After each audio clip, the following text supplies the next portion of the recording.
And this is probably the most important thing I'm going to say tonight, is that we have to get out there and have these conversations. Adapt 2030 Mini Ice Age Conversations covers changes in our climate due to a new and intensifying grand solar minimum. In the media, overlooking, downplaying, or burying cold weather changes occurring on our planet. This is in order to keep the global warming agenda steaming full speed ahead. I do this podcast and radio program because we need to begin conversations on how to adapt our food growing strategies long before 2030 as agricultural zones shift, affecting global crop output. But very few mainstream media outlets are talking about the most important issue of our time: cold weather crop losses. Our sun is going through a 400-year cycle, which has effects on our weather patterns as our magnetosphere weakens and the jet streams go out of flow. It's not CO2, it's not you, it's the sun. Are you ready to thrive in the Grand Solar Minimum? Then join me for Mini Ice Age Conversations.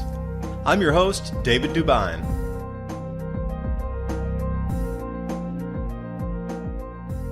And I do welcome you. Good morning, good afternoon, good evening, wherever you are on this planet. As asked for, today I have with me Christian Westbrook, the Ice Age farmer. We're going to discuss crop losses, distraction in the media, censorship in the media, and a blueprint moving forward with what you can expect with your food prices, how this is going to tear apart the consumer spending economy. You can find more information at iceagefarmer.com. Also, he has the Ice Age Farmer wiki page where he maintains a real-time crop loss map. Dave and I are spending a lot of our lives researching these topics, this history, the science, studying the data, covering world events. But we can only share ourselves these videos with so many people that we know. And so it's got to be up to you to take this into the real world and drop these hints. And I know that's a big thing to ask for. I know it can be difficult to talk to people. And I think that's why, as Julian Assange said, courage is a much rarer attribute than intelligence. But right now, we need that courage. And they can't mess with our offline interactions. That's the battle we're going to have to fight. And what you find when you do is that the courage is in there. It's in your heart. It's for real. And it's the fear that's just in your mind. That's the fake stuff. Yeah, the fear is going to be the paralyzer, and that's one of the main reasons I do the channel also, is to allow you to know the changes, why they're coming on these natural cycles, so you can get the grasp of what it is first, and then you can make better choices and decisions because you're not coming at it with fear, that you actually understand it. You know, fear is the unknown of what's possible to happen. That's why somebody with a gun or a knife is so scary, even though they might not do anything with it. They can control crowds with a weapon. You know, it's just the possibility of what could happen with that thing. And you start to see that played out right there where the firearms that's a perfect example, or a knife, or the IRS saying that we're going to confiscate this, whatever, government's going to do this to you, police are going to do that to you, whatever. It's the fear of what could happen versus actually what does happen. And if I could add one thing here, the intuitive body. Now, almost everybody you're talking to these days, to go into be able to open a discussion point, almost everybody out there on the planet is feeling something is strange. Something's just off, but they can't put their finger on it. Something's just weird, and I just feel everything's spinning out of control, but they can't put their finger on it. But if you can start to also explain cycles in the sun, energetic changes, because you're an electromagnetic being, the changes on the sun will also consciousness, your thought, your emotions, perhaps your physical body might make you feel more energized, more tired, whatever. There's energetic changes going on. And that's another way. Then people are like, oh, really? What? And then they want to continue the conversation on. And this is a good way to talk about cycles in the sun, changes of the energy from the sun that are affecting our Earth. And because you're a human being on this Earth in its magnetic field, and you're a receiver, if you will, you're electromagnetic, all of it's affected. Your body, the Earth, the sun, and everything in between. And that's a real interesting thing to talk about because it's very soft in the approach of being able to start the conversation because you suddenly turned a problem or a pain point for that person, an unknown for them. You turn it in more to being able to explain it a little bit. And, you become a purveyor of information that they want to hear a little more. Now, how far past that does it get? I mean, you can't just go, oh, by the way, there's 400-year cycle and all the crops are going to die. You can't go there. And this episode's brought to you by TrueLeafMarket.com. Heirloom and organic seeds since 1974. Full range of garden seeds, microgreen seeds, sprouting seeds, wheatgrass, grain seeds, flower seeds, herb seeds, and ground cover crop. I encourage you to take a look at their website, TrueLeafMarket.com, and they even have free starter guides there for you to learn how to grow sprouts, microgreens, herbs, and wheatgrass. Use the link below and give yourself the gift of organic and heirloom seeds. You got to slowly, get the conversation, yeah, what are you feeling, and like, hey, you hear a lot of other people, I wonder why, let's have a conversation. And eventually, once you feel that, they might be more open to some ideas about these repeating cycles in history, the rise and falls of empires, the rise and falls of kings, queens, dynasties, etc. Then you could have that conversation further.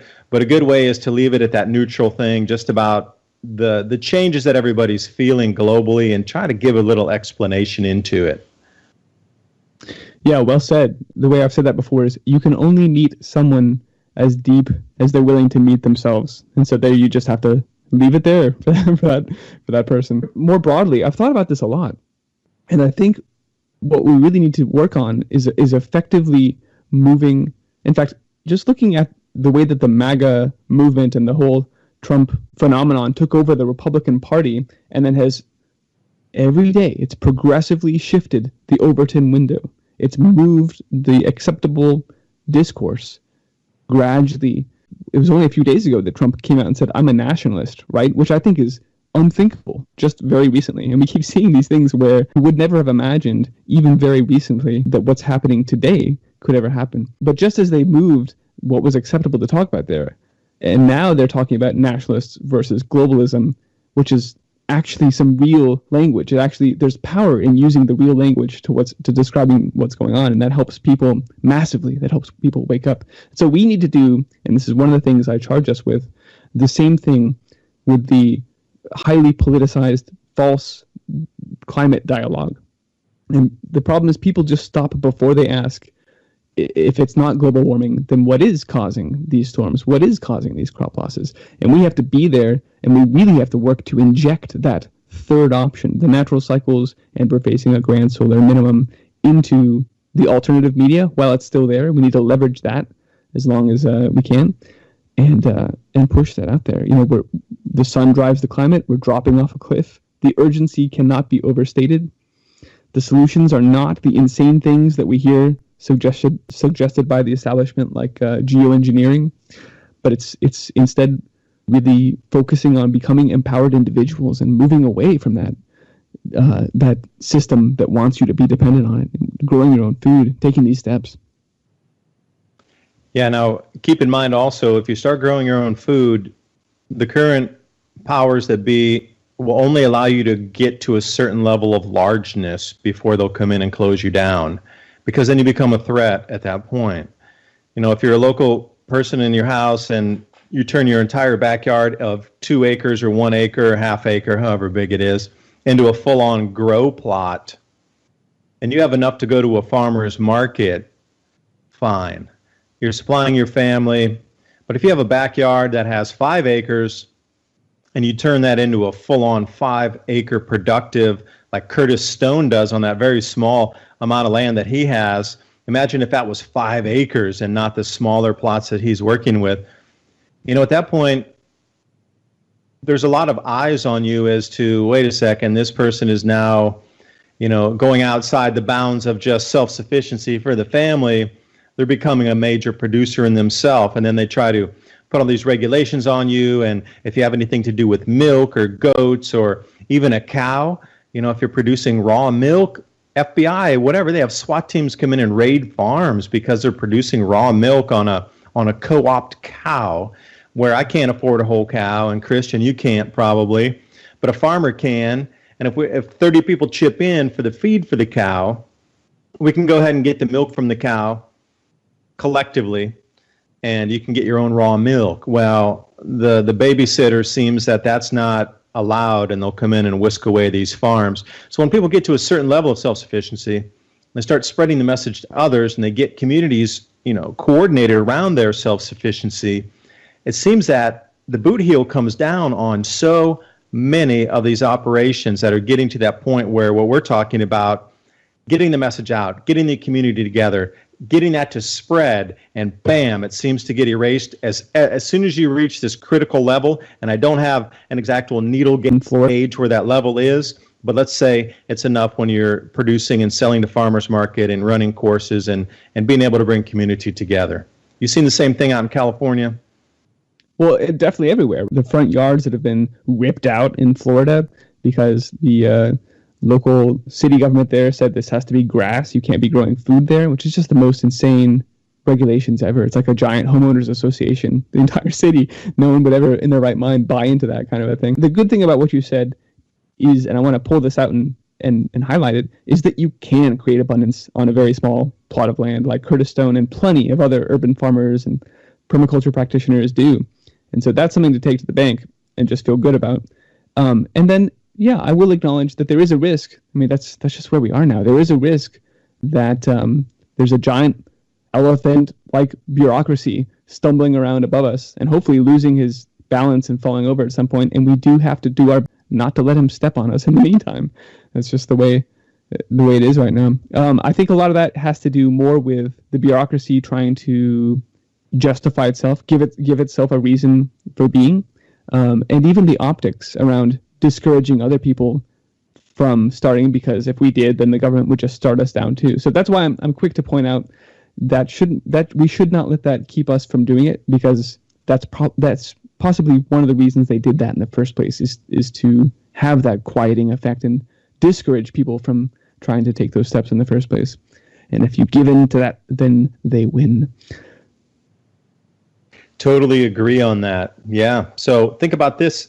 These solutions that we're talking about here, people have done this before you. You can learn from their mistakes. They have courses online. You can learn everything on the internet right now. You just need that space in your backyard. You don't even have to fill up the entire backyard. Why don't you start with a spice garden, an herb garden just next to the house where you can rent that out for 10, 20, 30 square feet, and then move up into transitioning your backyard into enough to feed your family, and then have more where certain seasons you'll have, extra squash, extra pumpkins, extra tomatoes, something that you can give to your neighbors. And once they see that, the light bulb goes off inside the head and says, wow, they grew that themselves. Hey, maybe we can do the same thing. The information's out there. Before the show, I have been working on my balcony garden here in the city. I'm not really in the city. I'm at the very edge of it, right on the edge of the mountain. These two balconies that I have, I've been experimenting with those, growing in pots to try to do herbs, some vegetables, spices, this sort of stuff. And I've been having mixed results just due to it'll be too hot one day, it'll dry out the pots. You need consistent maintenance and care on that. But once I put my video series out about it, somebody else can learn from my mistakes, but they can learn how much faster what worked. So this is kind of the key, is go to what's worked already previously, go to the proven model that works, and then just copy and replicate for your own local area. But again, like Christian said, do not be discouraged that if you got a 5-10 acre farm fully producing that someday somebody might swoop in. You got to keep going now, even if it's a half acre, an acre, touch you then. It's just when you get into the commercial levels do they have a problem. So anybody out there self-growing, go for it and go big. It can happen. We did see the Amish farmers at gunpoint, yes. And those were widely covered to push those optics out there. Statistically, I think it's still really an outlier if that happens to you. It sure sucks, though. You're exactly right. There are lots of people who have spent their lifetimes, generations, working on these things, on different systems to produce food for their families.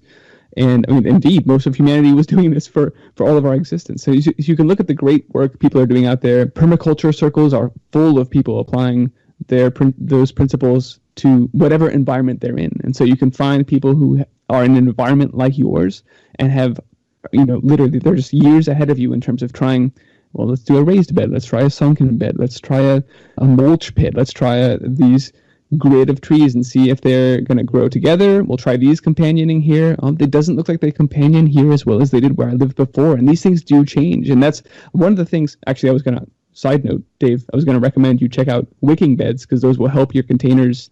You can do container gardening and keep them wet even on your hot days if they are wicking up moisture. But I put up a video about an approach I'm taking with like a hybrid aquaponics wicking bed setup. And for one, I love all the feedback I get, and I always thank everyone for it. But one of my favorite things about this is that I'll get one guy from place A who says, "Oh, Christian, I built that thing on it 6 years ago, and I tried to get it to work for 4 years until I finally gave up. I spent a lot of money on it. It'll never work for you. Give up now. Walk away. Try something else." And then the next, 30 seconds later, I'll get a comment from somebody in place B in Hawaii, whatever. "Oh, this is exactly like my system, and it's working great. I've never had yields like it. You're going to love this system." And so and it's great. Different things work for different people and clearly in different locations. And so you can definitely get a huge quantum leap start forward by looking at what people have been doing at biointensive gardening, at permaculture, like I said, all these things. I heard an awesome interview with a French biointensive farmer named Sarah Singla was her name. And she talked about how she had a unique mix of 8 cover crops that she uses, had some great advice about mixing things up so that nature doesn't get a chance to, she said, you have to surprise nature or else nature will surprise you. And I just love the way she had this relationship with the fields. It was great to hear. That was on John Kemp's podcast. So stepping back, you can find these people and you should listen to them. And you should listen to them all with a bit of a grain of salt, because what works for them may not prove to work for you.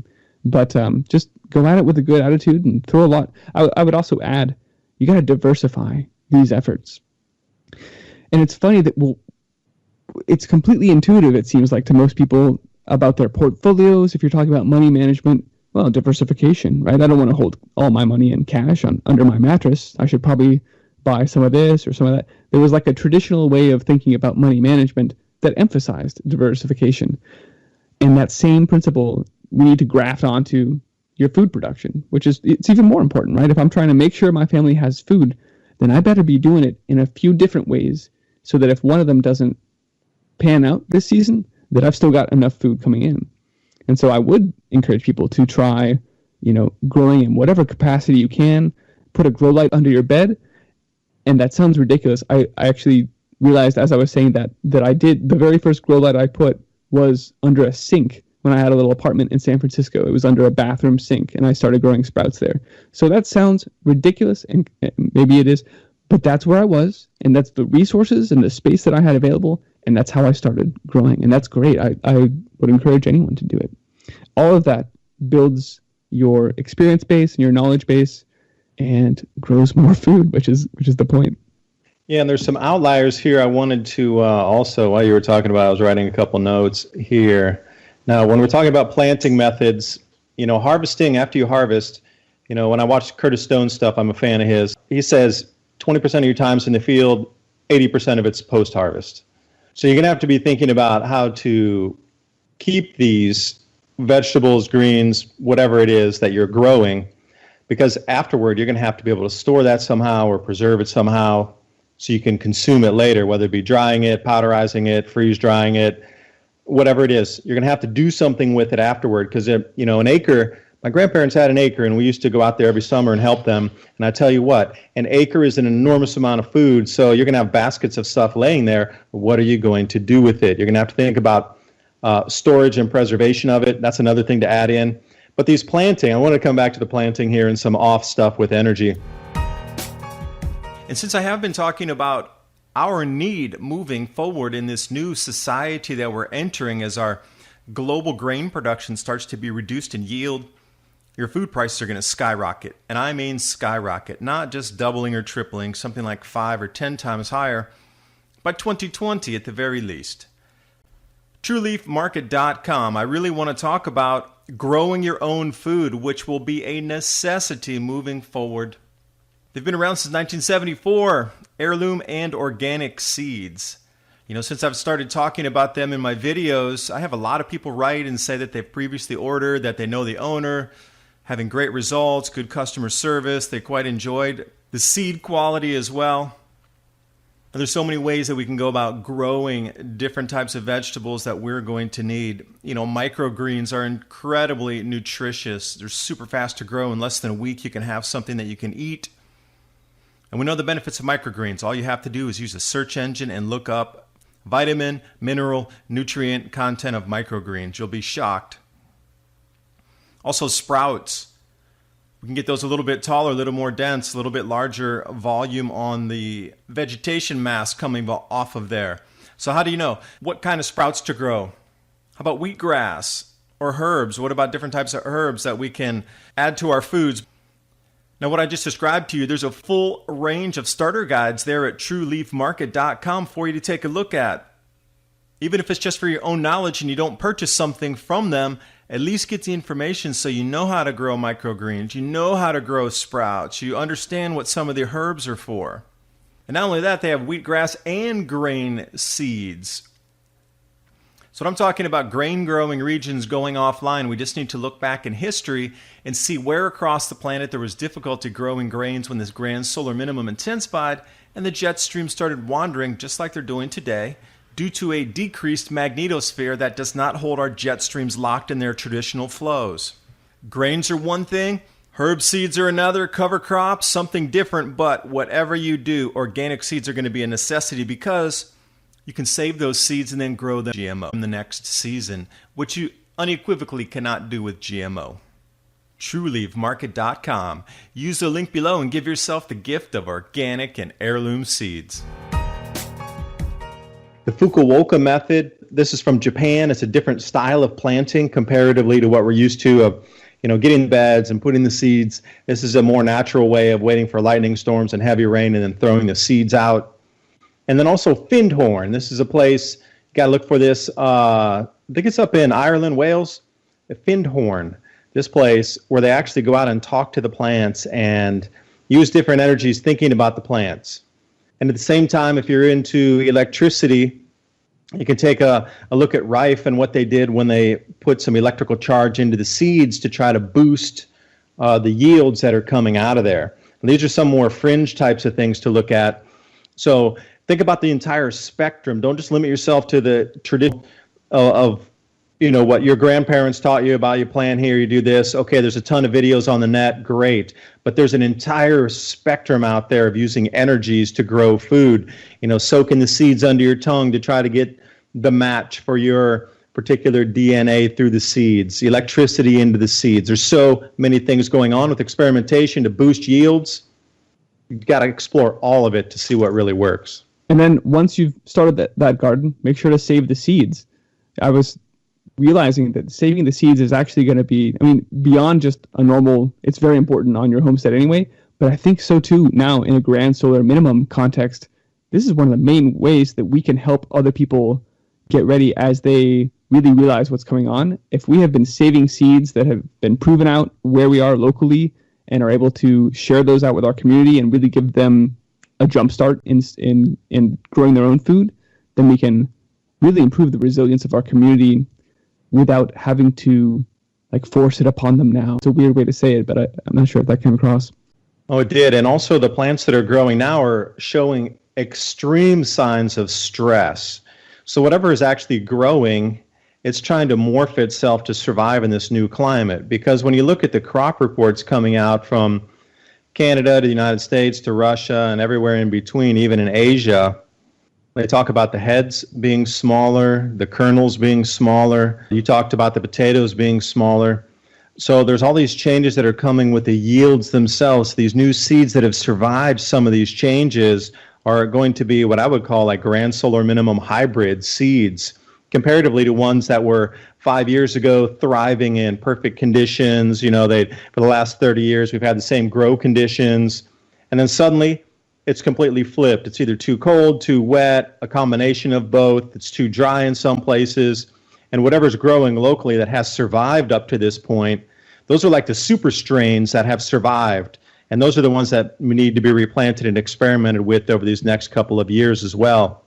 Because I know the moringa that I grew this year didn't have the same results, because I like to grow moringa. It's one of my favorite plants. It's a superfood plant. Spirulina algae, moringa. Moringa is just a plant that grows in soil compared to algae, which grows in water, spirulina. Everything was really small this year for the moringa here in Taiwan, really small. So those changes are coming also in tropical plants from my own perspective. And yeah, just whatever is growing, you got to start sharing or keeping those or experimenting in those new grow conditions. Because I think we've entered a new paradigm of some of the older seed strains aren't going to work. And you see Monsanto continually, this is funny and interesting, all of their patents are all for cold resistant. And it's real interesting how they would even consider that, these stress resistant new patents they have. Cold and wet, dry, and cold. So why are they experimenting with all these seeds? What do they know about the future and transition of agriculture? Because they're trying to squeeze out, you can't clean your seeds anymore as a traditional farmer. You get sued by Monsanto. Even if there's one kernel that fell off of somebody else's field into yours, you now cleaned it and then you're into their copyright infringement. So seeds are going to be a main thing. They've been traded through history, just like gold and silver. Yeah, I spoke recently with a gentleman named Brent Stumpf, who's been collecting and growing ancient grains and heirloom varieties of wheat, and it was a great conversation. He spoke to why we have ended up with these commercial, hybrids of varieties that actually just don't produce as well as the ones that we used to have. And some of those, like the Red Fife, he was telling me the story about its genesis in Ukraine, and then making its way through Ireland over to Canada as one of the staples up through the 80s that they used to produce. And he's getting yields off of that variety that are better than all the farmers on the commercially available ones around him. So that's a really impressive thing to hear. Those things can remain hardy, and they'll probably stay more viable going forward. The other things we should be thinking about growing would be medicinals. Garlic, ginger, start growing herbs, even flowers have medicinal applications. I think you mentioned calendula earlier. That's one of my favorites as well. That's an entire world, and you can spend a lifetime studying these things. I do recommend people at least just sort of look at the herbal actions. I put a list of these on the Ice Age Farmer Wiki.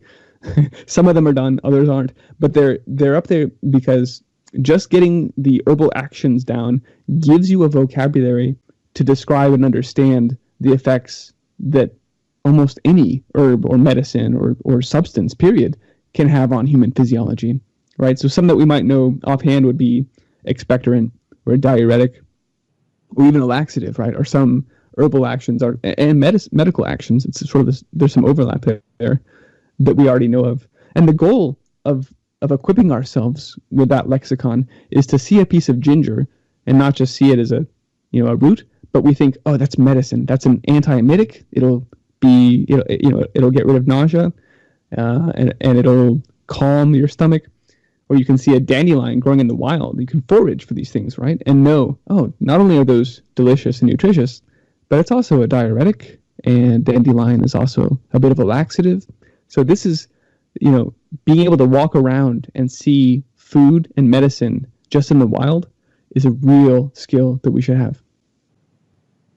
And I think I saw that interview you talked about on your website. Did you have that posted already on your website at iceagefarmer.com about the Red Fife?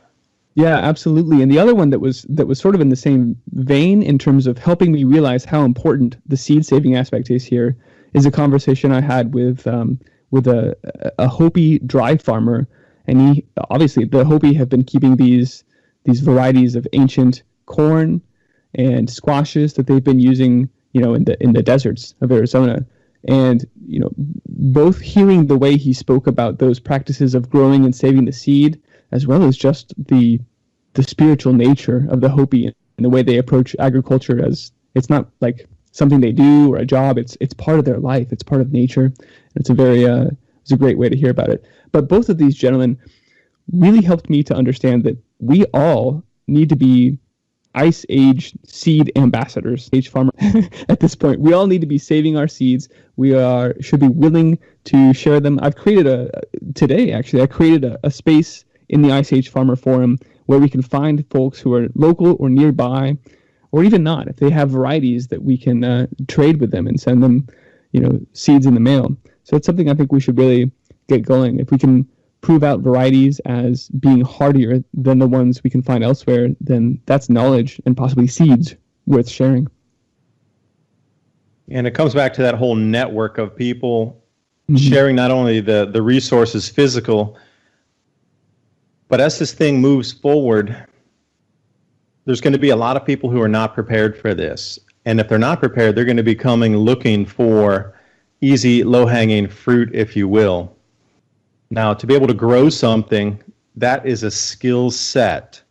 And coming back to what is going to be valuable during these times, the gold and the silver, they've been traded for how many 5, 10, 20, 100,000 years? People have always used these two metals as something of value. It's a recognized thing across our planet. Well, you have to go back in history and take a look.